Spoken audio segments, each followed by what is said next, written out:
You're taking a live look now from Philadelphia, where in just a few hours, Vice President Kamala Harris and former President Donald Trump will face off for their first presidential debate.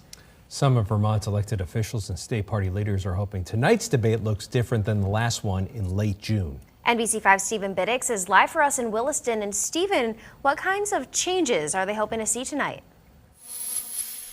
Yes, Liz and Brian, Congresswoman Becca Balint is hoping to see a more traditional policy-driven debate rather than the more argumentative style we've gotten used to in recent years between President Joe Biden and former President Donald Trump, while the Republican Party says they're curious to see how Vice President Kamala Harris is going to do tonight after they say Trump might be coming off the most successful debate ever.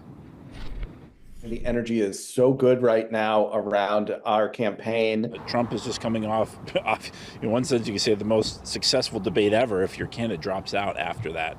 Both major parties excited to see their candidate on the big stage tonight, but Vermont Congresswoman Becca Balint is hoping this debate sticks more to policy than in the past, so Americans can hear Harris's vision on key topics like abortion and lowering prescription costs. I really want people to ask both these candidates to show them the plan.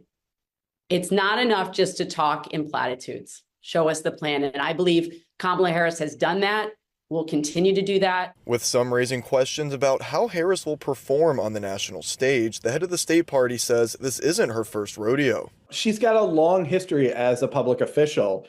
And the start of her political career was as a prosecutor. So I'm pretty comfortable with her ability to think on her feet. It's not the first time that she's going to be in the same room as a felon who disagrees with her. But Republicans feel Donald Trump's policies will resonate with Vermonters. I think as long as Trump talks about the ways that he was able to maintain a low cost of living, especially energy affordability, while Vermonters are looking at potentially a $4 per gallon heating fuel tax. And that his demeanor may be a little bit different this time around. And this is going to be the first debate after his assassination attempt.